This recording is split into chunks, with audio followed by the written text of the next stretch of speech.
club. Incroyable. Incroyable.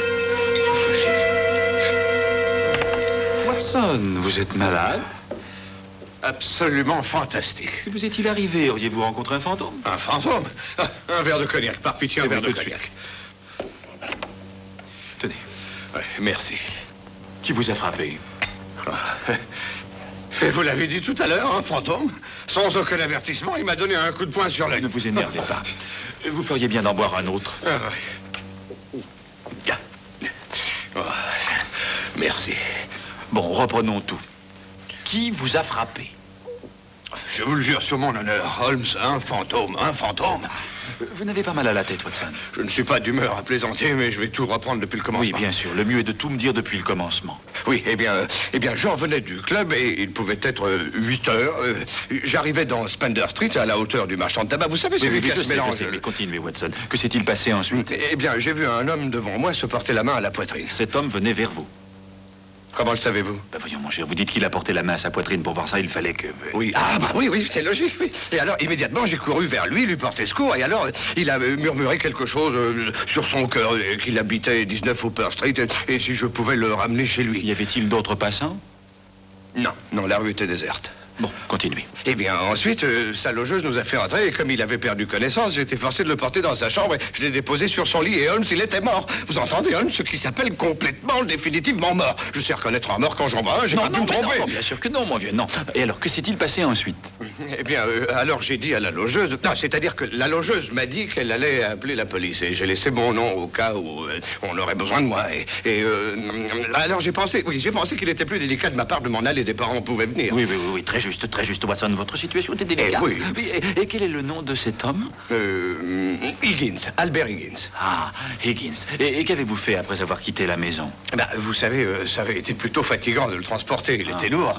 Aussi, en sortant, je me suis précipité dans un petit bar, boire en remontant. Oui, et alors ensuite, j'ai repris le chemin de l'appartement. Et alors, juste comme j'arrivais dans Spender Street, je me suis retrouvé devant... Albert Higgins? Oui, face à face avec moi. Il était là, me dévisageant. Nous sommes restés là, nous regarder une bonne minute. Et puis, il m'a donné un coup de poing sur l'œil. Et ensuite, Holmes, il s'est évanoui. Évanoui? Oui, complètement. C'est-à-dire qu'il s'est enfui? Eh bien, la rue n'était pas très bien éclairée. Il m'a fallu une minute ou deux pour reprendre mes esprits. Et j'ignore s'il s'est enfui, mais il a complètement disparu. Eh bien, c'est plutôt extraordinaire. Plutôt. Avez-vous parlé à ce fantôme? Voyons, j'ai dû dire... incroyable, Higgins, ou peut-être bien Higgins, c'est vous, au nom du ciel, oui. Ah oui, réaction bien naturelle, Watson. Décrivez-moi Higgins. Voyons, 50 ans, cheveux grisonnants, taille moyenne. Oui, est-ce tout ce que vous avez remarqué? Aucun détail caractéristique? Eh ben, mon cher Holmes, le seul détail caractéristique qu'il présentait quand j'ai pu l'examiner sur son lit, c'est qu'il était mort. Ah, et comment était-il habillé? Il portait un complet de tweed vert. Quoi, rien qu'un complet de tweed vert? Il devait sûrement avoir autre chose sur lui avec ce temps. Oh, non, il avait aussi un chapeau et un très long par-dessus. Ah. Oh, et je me rappelle. Oui, je me rappelle maintenant qu'il boitait. Ah, est-ce qu'il avait une canne? Pas de canne. Bien, et rien d'autre, Watson, réfléchissez. Oh, oui, je me souviens d'autre chose. Oui, la seconde fois que je l'ai vu, il portait un paquet. Mais la première fois, il n'en avait pas. Ah, eh bien, ceci est curieux. Oui, très curieux. Mais où allez-vous, Holmes? Pas moi, nous. Oh, je ne suis pas en état de quitter la maison. Une belle escalope crue améliorera considérablement votre aspect. Ensuite, nous partirons à la recherche du belliqueux fantôme d'Albert Higgins. Passionnante idée, qu'en pensez-vous? Eh bien, je pense que c'est l'expérience la plus déprimante que j'ai jamais eue. Une chose comme ça vous met un homme... Oh, oui, Watson.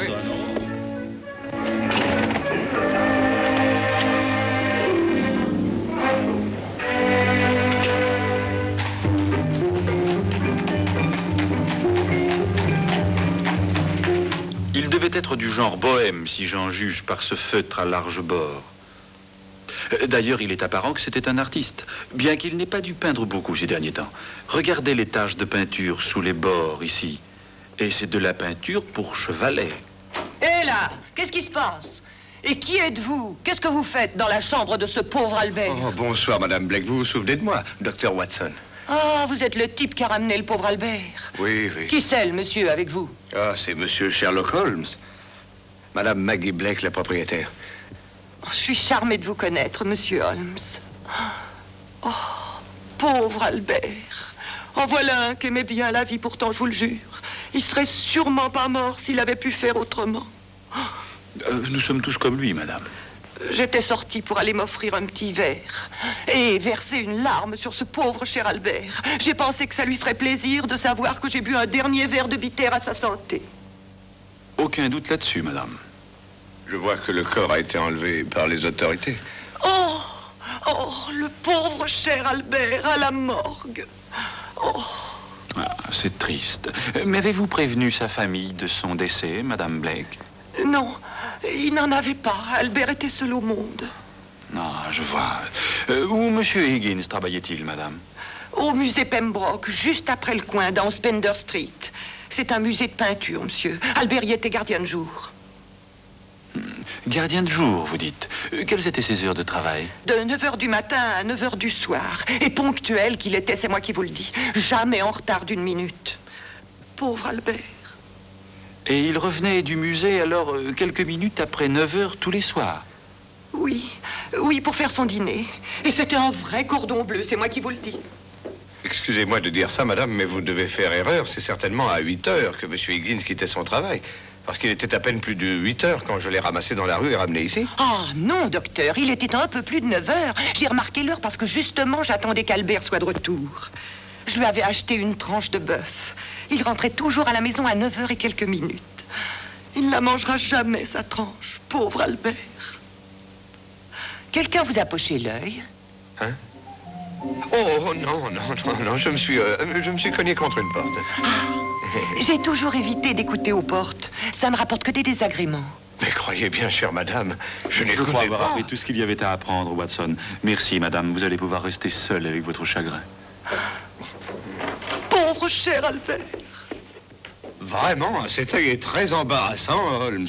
Et avez-vous entendu ce qu'elle a insinué? C'est une terrible situation et elle se trompe aussi pour l'heure. Vous savez, quand je l'ai rencontré, il était environ 8 heures. Et il n'y a que quelques minutes à pied depuis Spender Street. Vous savez, le temps est une curieuse dimension, Watson. L'habitude, jointe à une idée préconçue, peut facilement déplacer les aiguilles d'une pendule, sans que cela gêne la bonne marche de cette pendule. Où allons-nous maintenant? Examiner la dépouille mortelle de ce pauvre cher Albert Higgins.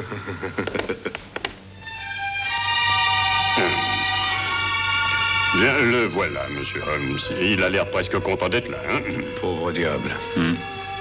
Vous avez trouvé quelque chose? Rien de plus que ce que j'avais déjà déduit, excepté que j'avais tiré une conclusion erronée de son chapeau. Il a peint récemment, mais en lieu clos, sans avoir son chapeau sur la tête. Il a encore des traces de peinture toutes fraîches sous les ongles. Qu'est-ce que ça veut dire? Je n'en ai pas la moindre idée. Vous savez, vous n'êtes pas les seuls à vous intéresser à ce voyageur pour l'au-delà. L'inspecteur Lestrade de Scotland Yard est venu le voir aussi. Ah, lui aussi. Oui, il est encore ici, si vous désirez lui parler. Non, ça pourrait être plein d'enseignements pour l'un ou l'autre, ou peut-être les deux. Ça dépasse l'entendement, Holmes. Je suis absolument sûr que c'est l'homme qui m'a frappé. Je suis prêt à le jurer. Et aussi celui qui a eu la crise cardiaque. Oui, je suis sûr qu'ils sont une et même personne. Eh ben, il a frappé le dernier coup de sa vie. Oui, c'est probablement lui qui prend des coups. Pas des coups de poing, mais des coups de fourche. Bon, je pense que nous en avons vu et entendu assez. Voulez-vous nous conduire à l'inspecteur Lestrade, s'il vous plaît?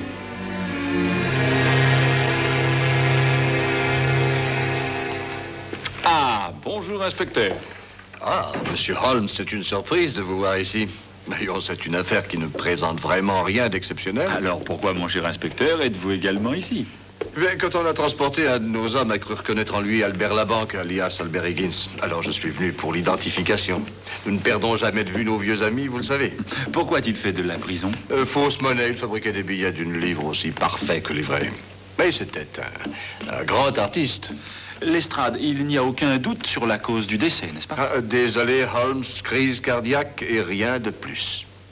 J'ai entendu dire que c'est vous qui avez assisté à ces derniers instants. Oui, je l'ai trouvé dans la rue et je l'ai ramené chez lui. Et il n'y avait plus rien à faire, je suppose. Non, rien. Il mourut avant que j'ai eu le temps d'intervenir. Mais dites-moi, à quelle heure l'a-t-on transporté? Laissez-moi regarder. Il devait être environ... oui, voilà. 9h45. Quand la logeuse Diggins a averti l'agent de police Smith, il était 9h30. Il n'a fallu que quelques minutes à Smith pour faire enlever le cadavre. Inspecteur, êtes-vous sûr qu'il était 9h30 et non pas 8h30? Ah non, 9h30, c'est écrit ici dans le rapport de Smith. Pourquoi? Oh, eh bien, ça n'a aucune importance. Vous êtes bien sûr, Lestrade, qu'il n'y a rien d'anormal et que la mort est due à des causes naturelles? Oh, non, il n'y a aucun mystère dans cette affaire. Aucun mystère, mon cher Holmes. Qu'est-il arrivé à votre œil, Dr. Watson? Hein? Oh, rien, je me suis cogné contre une porte. Une porte? Oh, il faut toujours se tenir loin des portes. J'espère au moins qu'elle était jolie. Vous allez trop loin, Lestrade. Oh, je n'en parlerai à personne. Je vous le jure, à personne. Vraiment, ça devient insupportable, Holmes. Personne n'a l'air de me croire. Pourquoi ne pas dire la vérité? Que j'ai eu l'œil poché par un fantôme. Oui, je comprends votre position. Nous allons être obligés de nous occuper de cette affaire, ne serait-ce que pour protéger votre honneur et votre réputation. Mais c'est intolérable, Holmes, absolument intolérable.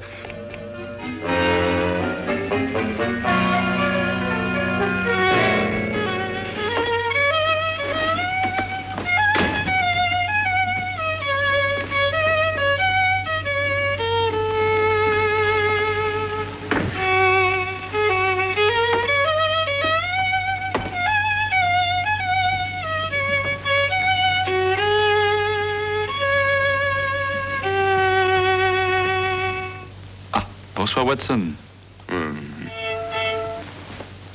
Quelque chose ne va pas? Non, rien. Bien sûr que non, rien. Vous êtes sûr de ne pas broyer du noir au sujet de l'affaire d'hier soir? Évidemment pas, ne soyez pas ridicule. Allons, dites-moi tout. Bien, Non, il n'y a rien à dire de plus, je ne vois pas ce que vous allez imaginer. Allons, Watson, il y a quelque chose qui vous travaille. Voilà, Non, vous ne me croiriez pas, personne ne me croirait. Oui? Eh bien, j'ai revu Albert Higgins dans Spender Street ce soir à l'instant. Et il vous a poché l'autre œil. Il m'a tordu le nez. Il a fait ça? C'est très intéressant, Watson.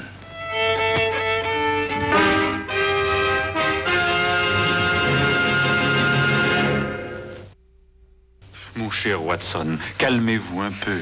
Non, écoutez, Holmes, cette maudite affaire Higgins va me rendre fou. D'abord l'incident d'hier soir et maintenant ce soir. Calmez-vous, Watson, et racontez-moi. Tout peut dépendre de cette seconde rencontre. Eh bien, tout s'est passé exactement comme hier soir. Je revenais après avoir quitté le club et j'allais atteindre Spender Street. Il y a de ça à peine quelques minutes, un peu après 9 heures.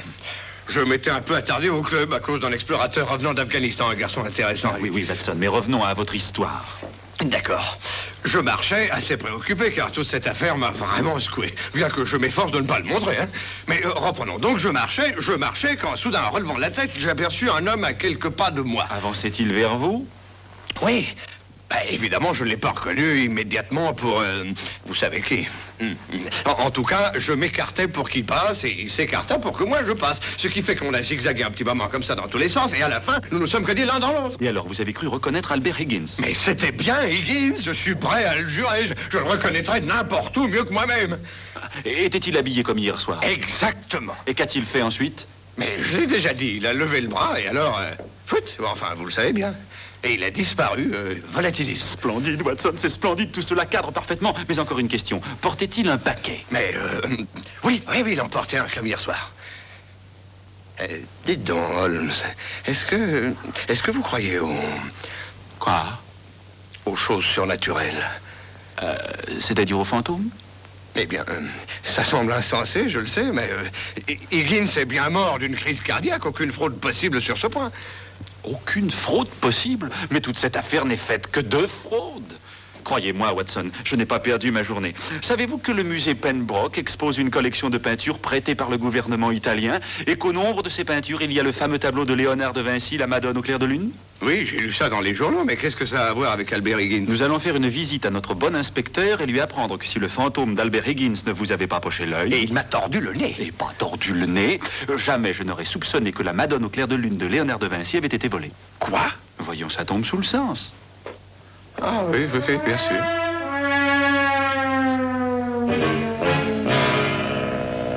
Oui. Bien, merci. Eh bien, nous le saurons vite, monsieur Holmes. Mais si le tableau est toujours accroché à sa place et si nous avons tiré le conservateur de son lit pour rien, une fausse alerte comme celle-là n'ajoutera rien à la réputation de la police, vous devez le comprendre. Oublieriez-vous ma réputation, inspecteur? Quand je dis qu'un homme est mort un peu après 8 heures, c'est qu'il est mort un peu après 8 heures et pas un peu après 9 heures. Et quand je dis que son fantôme m'a poché l'œil une demi-heure plus tard, c'est qu'il m'a vraiment poché l'œil. Oh, chacun de nous peut avoir un moment d'égarement, docteur Watson. L'erreur est humaine, un poète l'a dit. Et de plus, je tiens à vous dire que ce soir encore, je me suis cogné dans le fantôme de ce type et qu'il a osé... Je n'étais pas au courant de cette deuxième rencontre. Ah, vraiment? Eh bien... c'est sans importance. Oh, vous avez été victime d'une hallucination, docteur Watson, ça peut arriver à tout le monde. Oui, c'est psychologique. C'est une chose remarquable, la psychologie. Et même que j'en lis un peu tous les soirs. Est-ce possible, inspecteur? Oh, nous ne sommes pas si vieux jeux que vous le pensez, Holmes. Oh, nous préférons les bonnes vieilles méthodes, bien sûr. Et tout à fait entre nous, je ne crois pas que la psychologie ait un grand avenir. Oui, entrez. Hawkins, vous avez vu le conservateur? Oui, monsieur. Je suis allé voir monsieur Bentham comme convenu. Ah, il a piqué une crise de nerfs quand j'ai dit que le portrait de la Madone au clair de lune avait été volé. Ensuite? Ensuite, on a couru jusqu'au musée. Ensuite? Monsieur, le portrait était là, accroché à sa place. Bonne nuit, monsieur.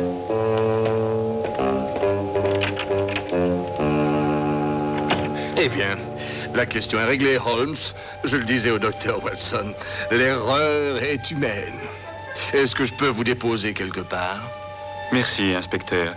Je crois que ça pourrait être une bonne idée de nous arrêter au musée Pembroke en passant.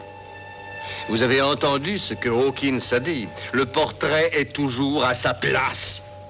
Mon cher Lestrade, le rapport d'Hawkins prouve simplement que ce que lui et le conservateur ont vu n'était pas la Madone au clair de lune, mais une excellente reproduction.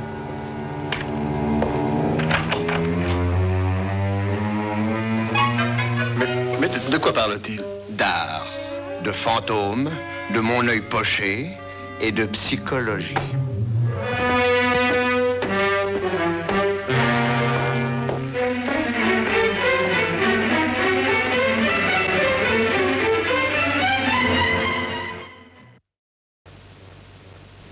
Remarquable, remarquable. Seul un examen minutieux au microscope des coups de pinceau peut démontrer la différence avec ceux de De Vinci. Évidemment, si vous avez encore des doutes, une analyse chimique de la peinture utilisée vous prouvera qu'elle est de fabrication moderne. Non, non, non. Vous m'avez convaincu, monsieur Holmes. Une analyse est inutile. Mon Dieu, c'est une catastrophe. Une situation délicate, en tout cas, hein? Les Italiens ne vont pas manquer de rendre le gouvernement anglais responsable. Cette peinture est un trésor national italien. Le vol risque de compromettre le traité que doivent signer les deux nations. Monsieur Holmes, il faut retrouver l'original avant que les Italiens ne soient mis au courant du vol. Le gouvernement anglais me tiendra pour responsable. Et le Yard me tiendra pour responsable. La plus belle pièce de toute la collection. Oui, naturellement. Nous savons que celui qui a volé la vraie toile et l'a remplacée par la fausse est Higgins. Donc tout ce qui nous reste à faire, c'est de trouver où il l'a cachée. À quelle heure avez-vous quitté le musée, monsieur Bentham? Oh, quelques minutes avant 9 heures. Et Higgins était encore de service. Vous êtes bien sûr que c'était Higgins? J'en suis certain, monsieur Holmes. J'ai bavardé avec lui avant de m'en aller. Et je connaissais trop bien sa voix pour... Et le veilleur de nuit l'a remplacé à 9 heures. Vous l'avez entendu dire ça, monsieur Holmes. Et aussi qu'il portait un paquet quand il est parti. Et le veilleur de nuit jure tous ses grands dieux que c'était bien Higgins. Eh bien, l'affaire semble être parfaitement résolue. Le docteur Watson a été frappé par Higgins quelques minutes après 9 heures. Le veilleur de nuit l'a vu partir à 9 heures. Et vous lui avez parlé quelques minutes avant 9 heures. Oui, écoutez, Holmes, un bon conseil, vous et le docteur Watson, rentrez chez vous et passez une bonne nuit. À partir de maintenant, cette affaire n'est plus qu'une question de simple police, messieurs, où votre loupe ne présente plus aucune utilité. Ah, très juste. Très juste, inspecteur. Bon, bonne nuit, messieurs. Oui, eh bien, bonne nuit, messieurs.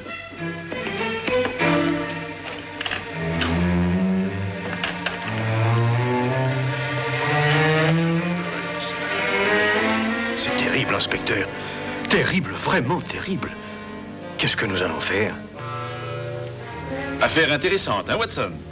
Je me fiche de ce que tous les autres disent. Il était un peu plus de 8 heures quand Higgins m'a frappé et... Vous vous êtes demandé si le Higgins qui vous a poché l'œil est celui qui a eu la crise cardiaque. Vous voyons, réfléchissez, Holmes. C'est trop fort, quand même. Je sais que c'est Higgins qui m'a frappé et son fantôme qui a eu la crise cardiaque. Alors venez, Watson.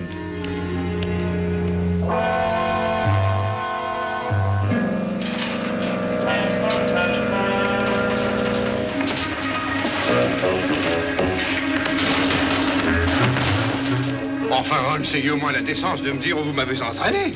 Parlez bas. Mais je parle pas. Oh, pardon. Oh, silence, Watson. On dirait que nous sommes dans le musée. C'est de la folie, Holmes. Pensez-y, c'est une véritable effraction.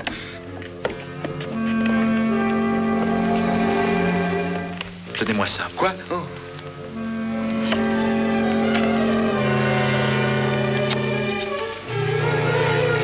Holmes, c'est du vandalisme. Oui, nous avons tous en nous un vandale qui sommeille. Holmes, que faites-vous? Êtes-vous devenu fou? Je n'ai jamais rien vu de semblable de ma vie. Je vous interdis. J'ignorais cet aspect de votre nature, Holmes. Je suis indigné. Ah, c'est ce que je pensais. Regardez, Watson. Dieu me pardonne, le portrait de la Madone. Oui, très ingénieux. L'idée de la dissimuler au dos d'un autre tableau était simple, mais il fallait y penser. Mais comment avez-vous pu deviner? Eh bien, je me suis demandé où je l'aurais caché moi-même. Ah. Holmes, êtes-vous devenu fou? Non, nous n'avons plus qu'à attendre, Higgins, et je pense que nous n'aurons pas longtemps à attendre. Monsieur Holmes?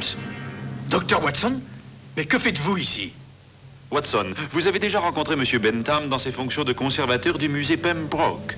Permettez-moi de vous le présenter dans son rôle de voleur de tableaux. Très heureux, Docteur Watson. Oh, je suis enchanté. Qu'est-ce que vous dites?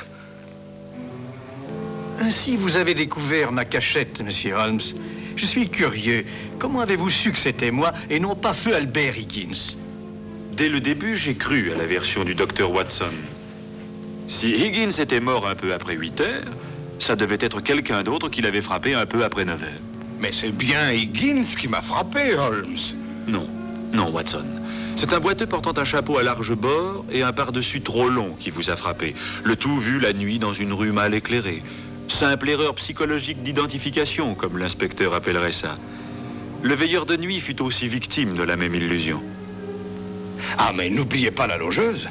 Combien l'avez-vous payé pour retarder d'une heure celle de la mort d'Higgins, Monsieur Bentham? Oh, pas beaucoup, Monsieur Holmes. Mais comment avez-vous su que c'était moi? Le docteur Watson et le veilleur de nuit ont identifié le Higgins de 9 heures, visuellement et à distance. Vous seul avez prétendu lui avoir parlé. Ça voulait dire ou bien que vous mentiez, ou que le docteur Watson avait eu l'œil poché par un fantôme. J'ai préféré l'explication la plus simple, c'est tout. J'ai l'impression d'être transparent, Monsieur Holmes. Pour quiconque voulait voir les faits objectivement, vous l'étiez. Il est dommage qu'un premier crime ait à en entraîner un second. Oui, et je trouve aussi dommage, Holmes, que vous ayez brisé ce vase. Oui, mais ce n'est qu'une imitation. Allons, vous n'allez pas me dire que cette œuvre d'art n'est qu'une imitation. Peut-être que les morceaux pourraient... Beau travail, Watson, bravo. Entre nous, Holmes, le fait de l'avoir amené ici nous avait plutôt mis dans une situation difficile. Oh, mon cher ami, j'ai la plus grande confiance en votre habileté pour nous tirer de toutes les difficultés où ma maladresse a l'habitude de nous mettre. Maintenant, que diriez-vous d'aller chercher notre cher inspecteur? Oui, prenez ça. Merci. Je vous demande pardon. Au fait, Holmes, Bentham m'a bien poché l'œil, mais qui donc m'a tordu le nez? Eh bien, mon cher ami, il me fallait absolument m'assurer que la boiterie, le chapeau et le pardessus avaient pu vous duper. Hein? Vous? Oui, je regrette de dire que non content de vous tordre le nez, je me suis payé votre tête. Oh! Vous mériteriez que...